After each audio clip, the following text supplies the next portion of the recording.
Good morning, everyone, and welcome to the Alliance webinar series. Today's webinar is College Possible for Me, will be presented by Chris Lenart. Today is Tuesday, June 11th, 2019.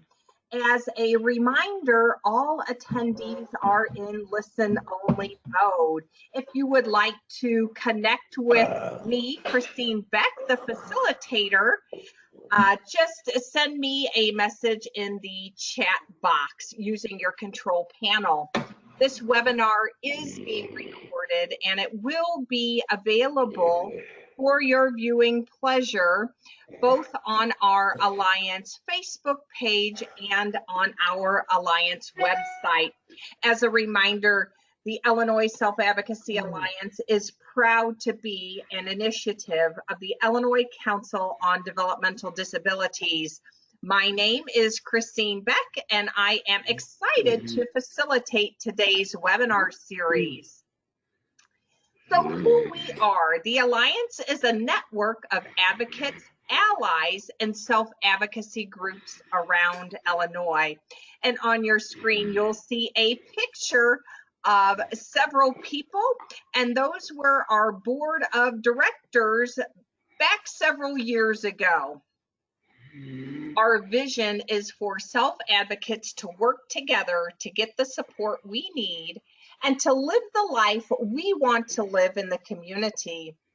Our mission is to speak up for ourselves and each other while working together to make changes in our communities and in Illinois.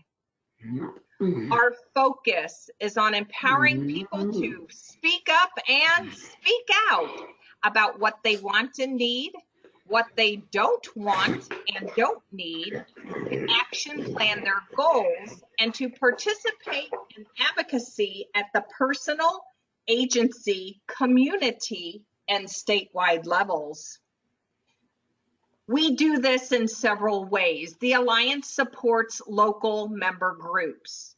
We also work together on important issues, and we offer networking, advocacy, and learning opportunities through our monthly newsletters, our webinars, our Alliance Ambassador Leadership Program, and the Training Institute. And on the screen, you'll see a picture in the lower right-hand corner of a white man wearing a blue shirt, and he's holding papers. Now, I'd like to share with you that no matter where you live or where you work, there's probably an Alliance member group near you. And so we have groups all over Illinois, as far north as Zion and McHenry and Dixon. Chicago and the surrounding area is well represented with groups in Alsip, Brookfield, the city of Chicago, Chicago Heights, Hanover Park, Homewood, Mount Prospect, and Rolling Meadows. Central in Illinois, we have groups in Rock Island, Galesburg, Pontiac, Tremont, Bloomington, Beardstown, Jacksonville, Decatur, and Monticello. And in the southern part of the state, we have member groups in Alton, Edwardsville, Mattoon, Charleston, and Paris.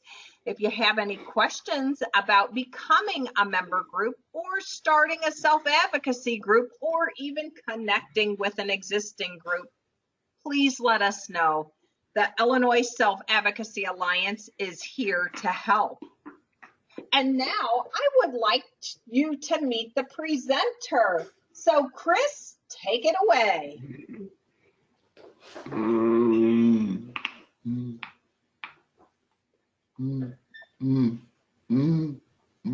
Welcome to this webinar called, Is College Possible for Me? The answer is yes, and over the next 45 minutes, I will explain how.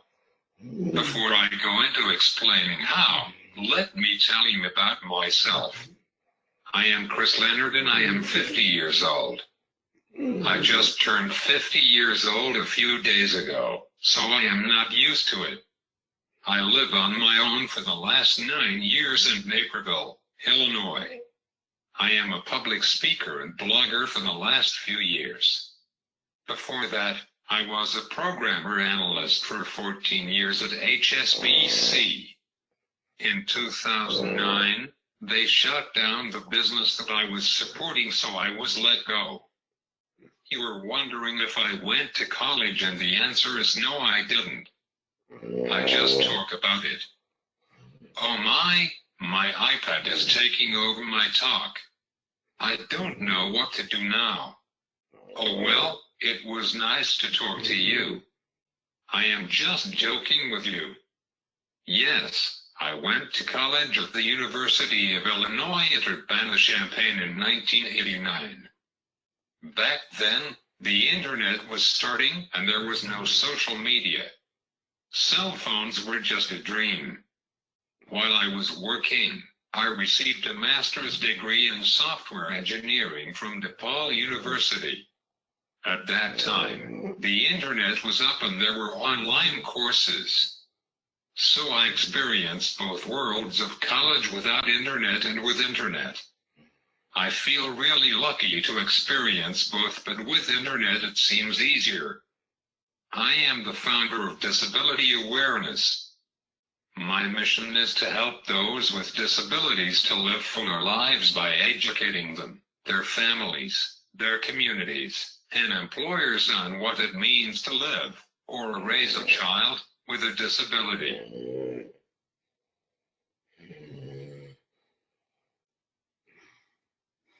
This talk is going to be divided into two parts.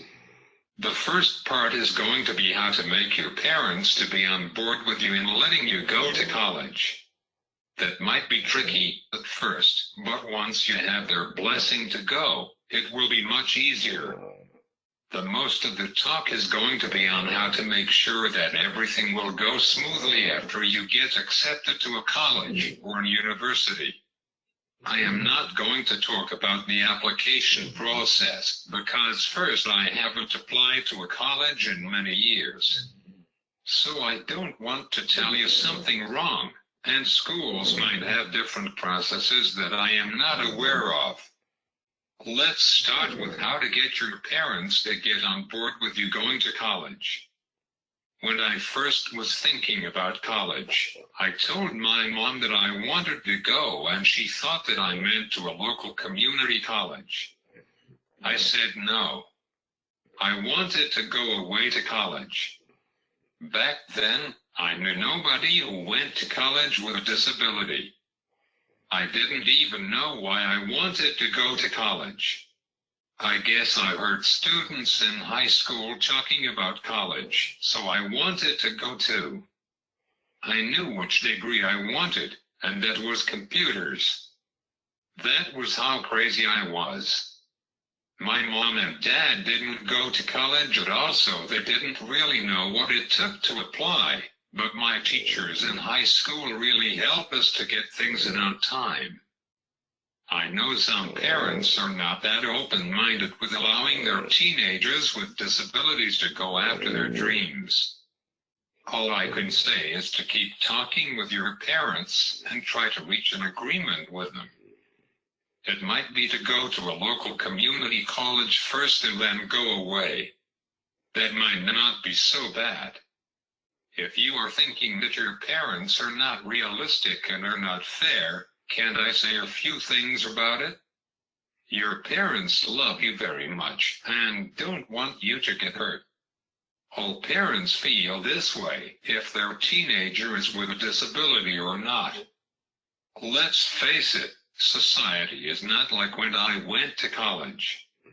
There was no mass killings or hatred back then like it is now. So, your parents have every right to be protective of you. I am not saying to forget going to college, but listen to their concerns and talk about it. Yes, you might have to keep talking to them. At the end of the day, it is your decision, not theirs. If you have a teacher who understands your dreams, maybe set up a meeting with your parents and the teacher and have an open dialogue about college. During the meeting, You might understand better about their concerns and they might know more about your dreams. Let's face it, we do not always tell our parents what we feel a lot of the time. We think that we tell them everything that is going on with us. There will be a huge fight happening from this. I hear you laughing, so you know that I am right. In my family, we have fights a lot. Do you know why every family has fights? It is because we want the best for one another and we do not see the other person's point of view. Over the remaining time that we have, I'm going to give you several tips that you should do after you get accepted at a college or a university. The first thing that you should do is to contact the Department of Disability Services. The name might be different, but the department usually does similar things. I will highlight some of their services now. The first service is to advise you on your major. During the summer before the first semester, the school will have you come for a day or a weekend to learn more about college life. During this time, I encourage you to go to the Department of Disability Services to learn what they provide. When I went to my orientation at University of Illinois, I told them that I was going into computer science. When I said that, they looked at me like I was insane. Computer science would be really rough and had a lot of math. They were trying to get me to change my mind, and I said no. They said okay, but laughed. They were right about the math, but in my middle of my college years, my advisor and I made a few changes in my classes so that I could take more computer science classes and less math. If you never thought you would be a disability advocate, when you go to college, you become one. In my mind, that is the most important thing that you will learn and use for the rest of your life. If you are like me, you might need help with test taking. The Department of Disability Services is where you will go for the tests. A few days before the test, you will arrange the professor to send the test over to the Department of Disability Services, and you tell them when you will come in for the test. They will have a person who can help you with the test. I will tell you a little secret that I found really helpful, and that is to talk to the professor if one of the teaching assistants could help you with the test. The people with the Department of Disability Services gets to help you might not know the subject. With computer science, the answer is not one word answer in the format matter to. With a stranger helping you, it gets really frustrating and takes a lot longer to take. One of my computer science professors decided to give me the test, and that made my life much easier. The professor and I became friends. The following summer he gave me a summer internship and later became my advisor.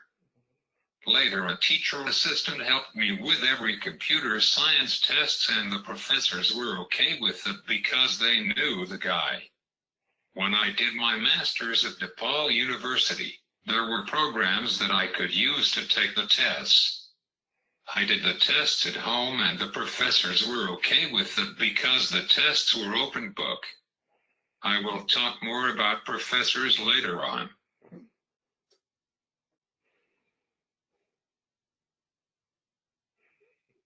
If you are going away to school, naturally, you might need a couple of personal care assistants.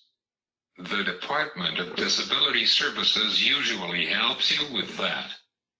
Being away from home, it is hard for any student, but it is especially hard for a student with a disability because they need help with daily activities like dressing, bathrooming, and other activities. I think getting several good aides will make your college life much easier. If you have one or two aides who do not show up on time, it will make your life very stressful. This is where working with the Department of Disability Services comes in handy. They usually have a list of students who are looking for a job as a personal assistant. I would highly recommend that you tell them everything that you need in an aide. If you don't tell them everything, the first week might be hell for you, and I don't want that to happen. If you want some training in working with a personal care assistant, I have an online course on how to hire a personal care assistant. It is really helpful. When I was at the University of Illinois, they had a dorm for students with disabilities and had personal assistants living there with us. It had many good points and some bad points too. If you did not like an aide, you were out of luck. One year there was one aide who did not like me at all. Once someone learns my routine, it is pretty easy to do. This guy would undress me and put me in my wheelchair so I could type out every single thing to do in the morning. If you hit someone like that, you would definitely fire the person. I told the manager and the dorm about that, but they did nothing about that. The year after I graduated, they let the students with disabilities to hire their own aides, which makes sense. If you feel that an aide is slipping on the job, you should be proactive and tell the Department of Disability Services about what is happening. They could start looking for another aide for you right away. Again, it is all about being an advocate for yourself. Let's talk about professors some more, because I feel letting your professors know more about you will help you a lot. When I went for my master's, I would email them before the first day of class. I would tell them what I need in the class. At the University of Illinois, the professors did not have email, so I would have wanted my friends go with me to class. The professors were very busy before the start of class. They did not listen to everything what we had to tell them. With an email, you can say everything that you have to tell them. There might be a slim chance that they haven't seen the email before the class. If that happens, I would tell them that I wrote them and please read it. I know that you are saying what goes in the note. Do you know that I am psychic? Yes, I am. One of you thinks I am irresistibly hot. Oh, thank you. I am just kidding with you.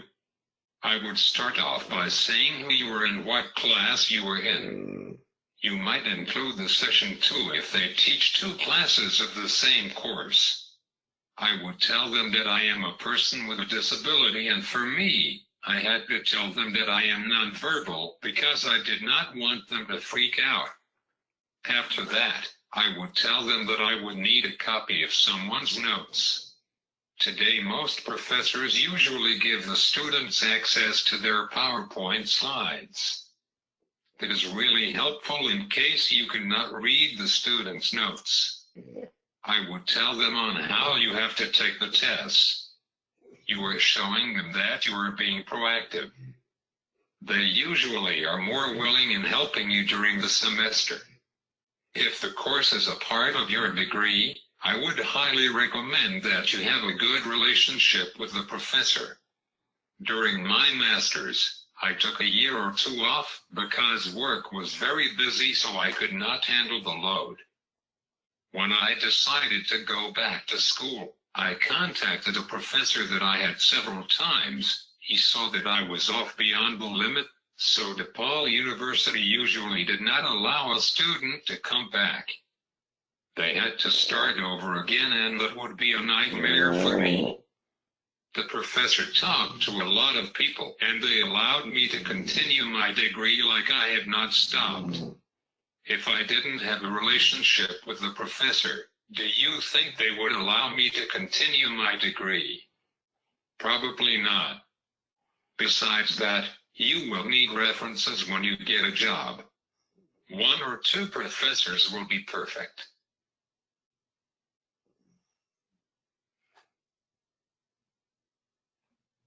Department of Disability Services can do so much for you. You just have to look for help with studying.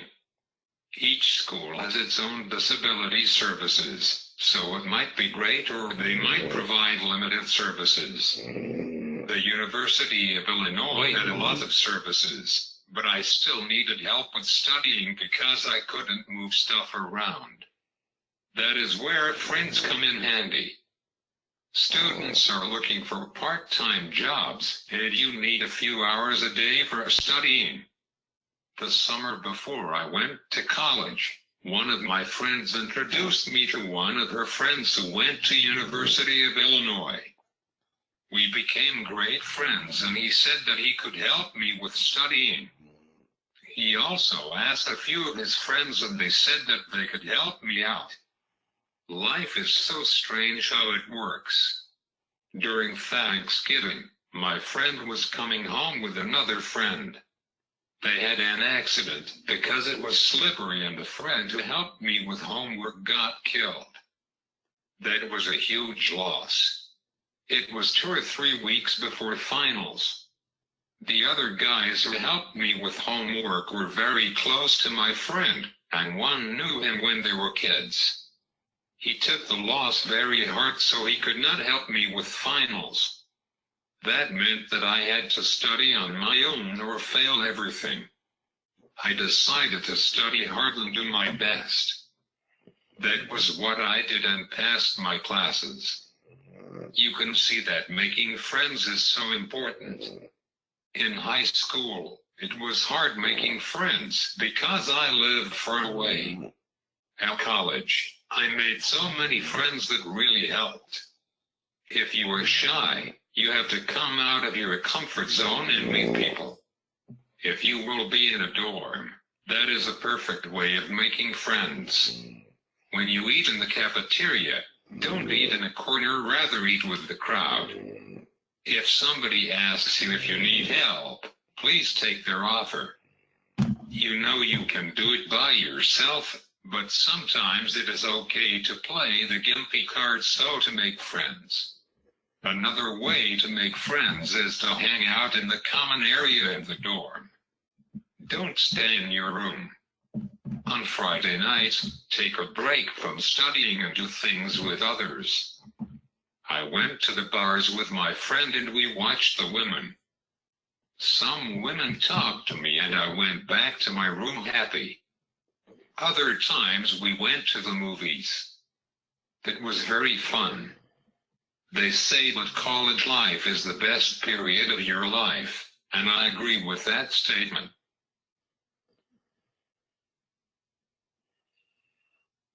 I already talked about how to make friends in your dorm, but how about in your classes and clubs or church if you go to church? Remember I talked about getting notes from a student. For me, having notes from someone also means becoming friends. It might mean a good friend, or sometimes the relationship might not turn into a friendship. I experienced both kinds. If it turns into a friendship, that means you could study together, and I found it to be really helpful. During my freshman year, I had a note-taker in my first semester, and we learned we were taking another class together the second semester. Now I get to tell you a scary story. During the second semester, we had political science together and it was in a huge room. The professor didn't interact with me very much. So one day, there was a woman who sat behind me, and I heard her whispering out during the class. Since the room held 1,000 people or more, nobody heard her. When the professor said that we could leave, the woman yelled, "The devil get out of you." She was pointing at me. I didn't know what to do. The professor did not know if I was with her or not. My friend ran to the professor to get help. The professor knew that I needed help. I don't know what I would do if my friend was not there. That never happened again. With what is going on in this world, you don't know what might happen. Joining clubs or going to church is an awesome way of making friends. For me, it was going to church. The first weekend that I was there, my parents took me to church, and after the Mass, I told my mom, let's talk to the priest about getting a ride to church, and she said that he is too busy. I kept nagging her, and she finally said okay. Do you know what happened? The priest found a guy who was willing to take me to church. He didn't have a car, so he had to ask another friend to drive us. It was very amazing.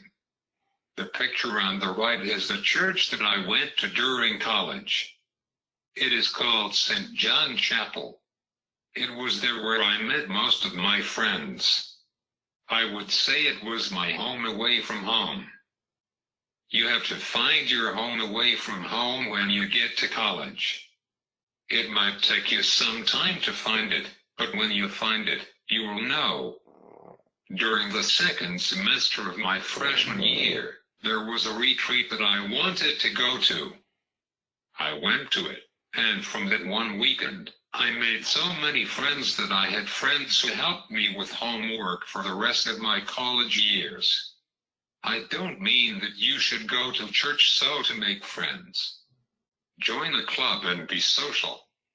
During the retreat, I didn't just sit there and be a bum. No, I talked to others and we became great friends. To this day, I still see a few people from the retreat program.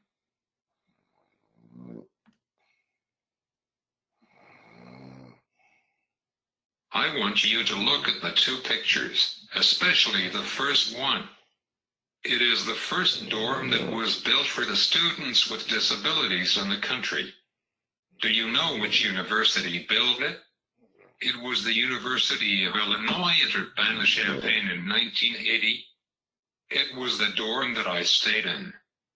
Around 2010, they made a big dorm and made a floor for students with disabilities. It is the state of the art in terms of accessibility. When they were in the process of designing it, they had a dinner to show it off. I went to it and it was pretty amazing, although I don't remember the details. I remember one thing, and that is to bring inclusion for the students with disabilities and the other students. The second picture is a dorm room for a student with a disability in the new dorm. We now are going to switch topics. We always think about how we want our dorm room to look, but we sometimes forget things that are important. It is hard to remember everything that you might need in your room. A college room has a bed, a desk, a dresser, and a closet. Some dorm rooms are for 2 students.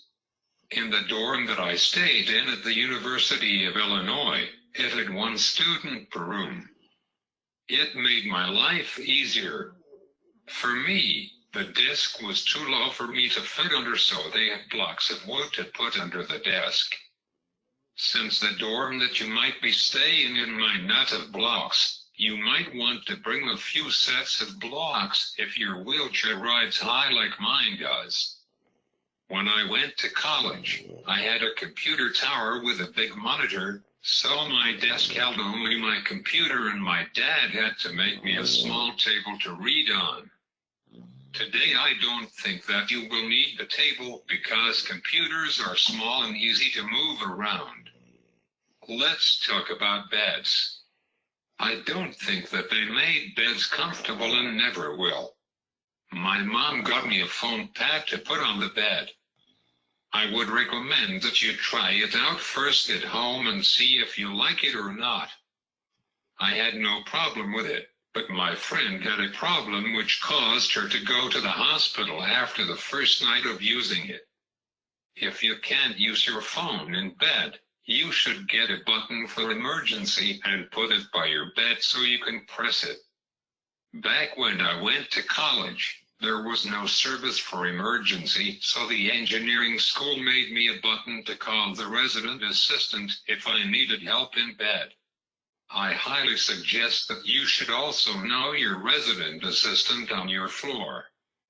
Maybe show them how to help you in case your personal care assistant does not show up or there is a fire in the building. Another thing that you should take is a small refrigerator. It was really handy for me. My mom usually brought food to me. If the cafeteria did not have anything good to eat, I usually ate the food that my mom made. I always had Coke or Pepsi in it. Other students had refrigerators for other drinks. You know what I mean. Drinks for the weekends or after tests. I would also train one more student on your floor to help you. Students are always looking for jobs. In my opinion, helping you might be the easiest job they ever find because they just roll out of their bed into your room. Okay, it might not be the easiest job, but you know what I mean. Making friends is so important. I can't stress it enough. In the beginning of the semester, there are a few days between you moving in and when the classes start, so use the time wisely. One day there might be a fair where all of the clubs and groups will be in one place to tell you a little bit about their group. I went to it each year and look around. Naturally, it was jam-packed, but I did not care. Most people with disabilities don't like crowds, but for me, I don't mind it. You guys, it is a great time seeing women, and if it is very crowded, you might run into a woman or two literally. In my book, you could not help it. I know I have talked about many things, and your brain is exploding, but I do have a few more things to share with you. If you are new to the campus, you should take a few hours going around the campus and finding the accessible entrances to each building that you will have class in.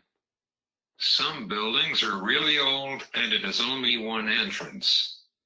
At the University of Illinois, I had class in a building that looks like a castle. The only door that I could use was in the basement, and there was a really old elevator that sounded like it was falling apart.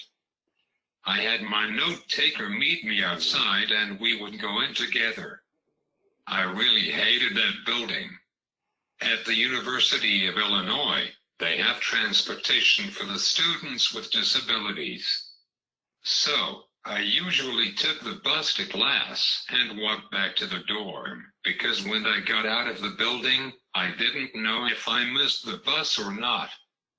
The Department of Disability Services had 2 or 3 buses, so it was not like a bus came every few minutes.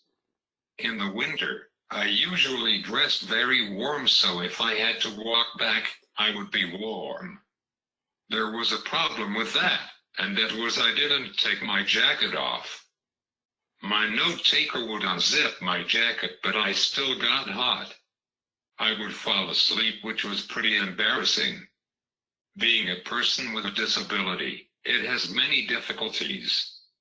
Looking back at college, I really wonder how I survived and did not get sick often.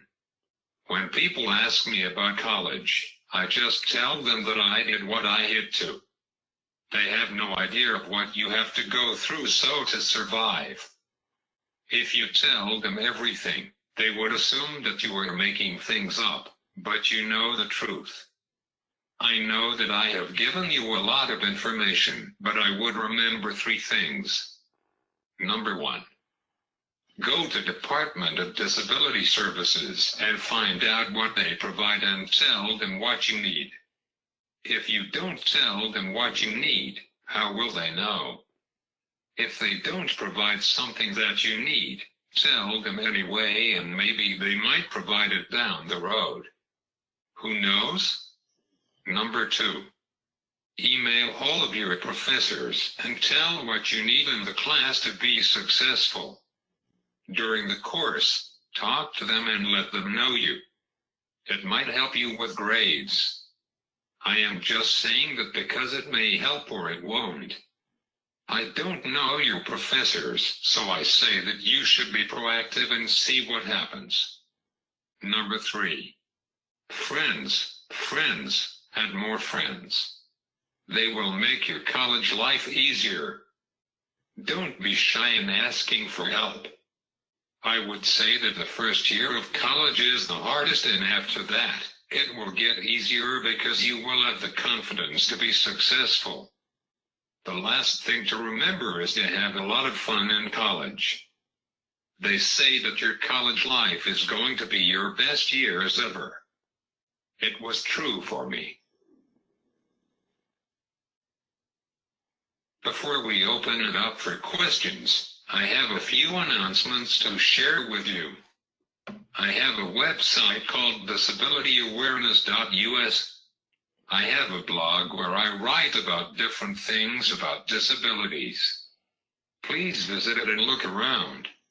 If you like it, please share it with your friends. I have a weekly newsletter on Mondays. I talk about what is happening in my life and disability topics that I found during the week, and it is too short for a blog post. You can sign up for the newsletter on the website. Like you are aware, I do public speaking, and if you found this talk helpful and you want me to come out to your event, please contact me off the website. Like I said earlier, that I have an online course on how to hire a personal care assistant. So basically, everything is on the website. I highly suggest that you should go to disabilityawareness.us right after this webinar and actually spend time looking around. Lastly, I would like to thank Christine Beck for allowing me to do this webinar, and maybe I will come back and do another webinar on another topic. Thank you.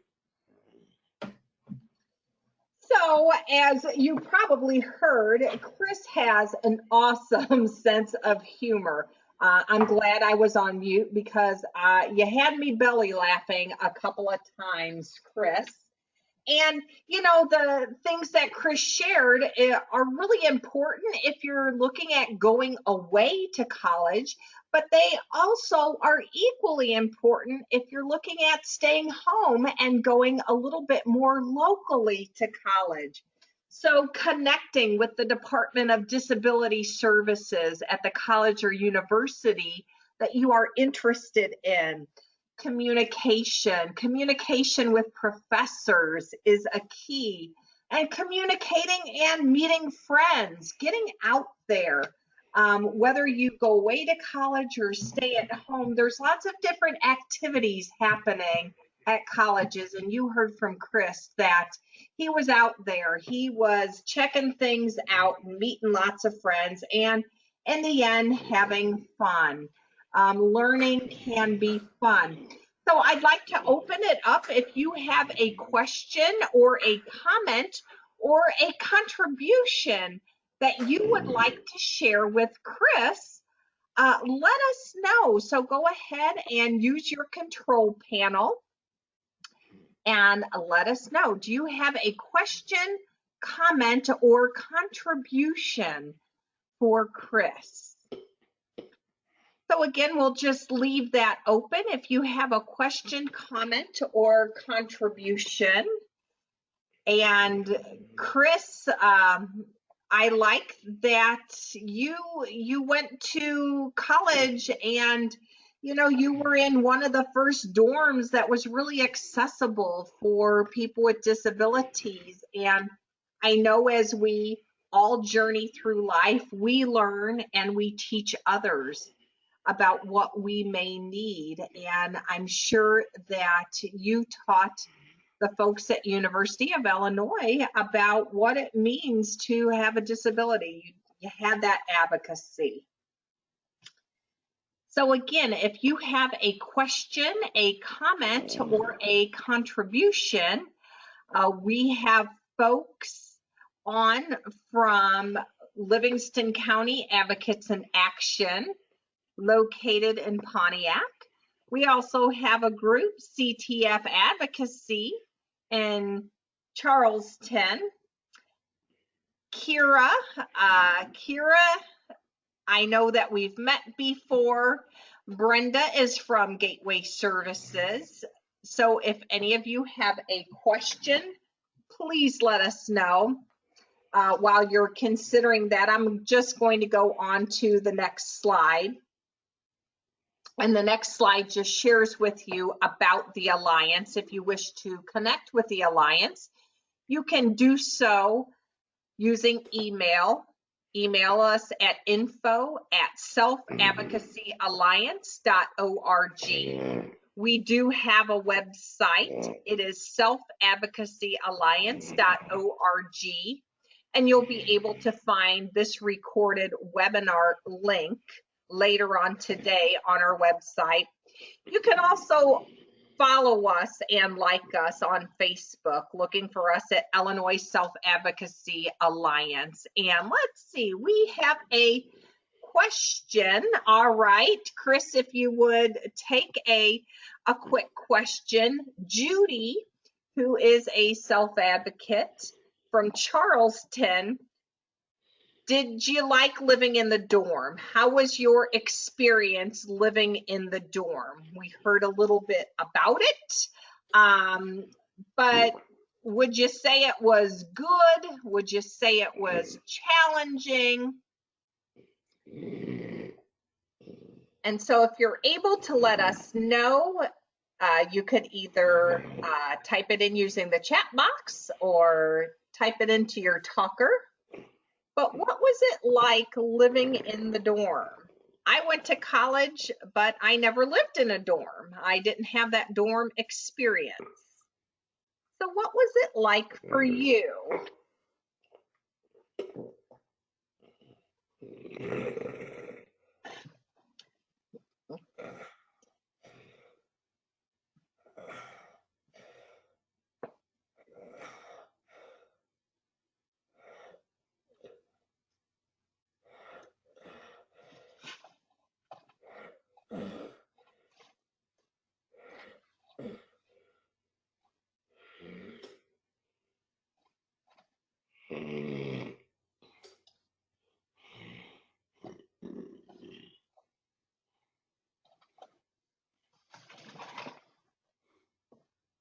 And Judy, while Chris is responding, I'll just recap a couple of things that Chris said, that he had some friends and some PAs or personal assistants who helped him, and they had to do some different setups in his room so that his computer fit. And I really liked that the engineering school got involved, making you a buzzer to use if you had an emergency. I know cell phones are really readily available now, but back in the day, you know, we had to use some good old-fashioned ingenuity. I like that you had a fridge, and thanks to moms for keeping us in home-cooked meals and in pop to drink. I know you said some of your other friends had adult beverages in their refrigerators for after tests and on the weekends to help celebrate. You don't have to tell on yourself if you had those.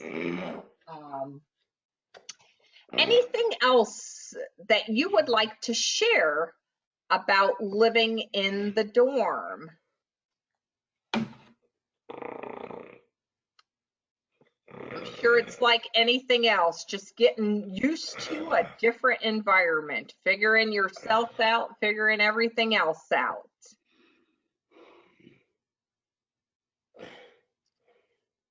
But is there anything that you would like to say or add? And again, you can use the chat box if you like.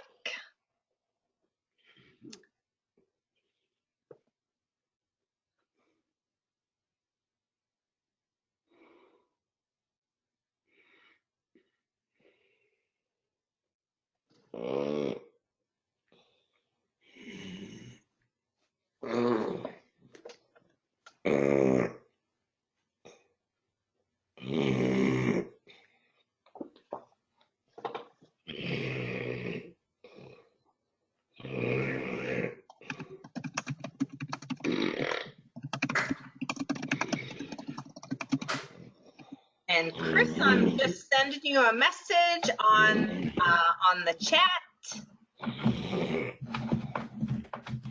And Judy, thank you for being patient and for asking that question.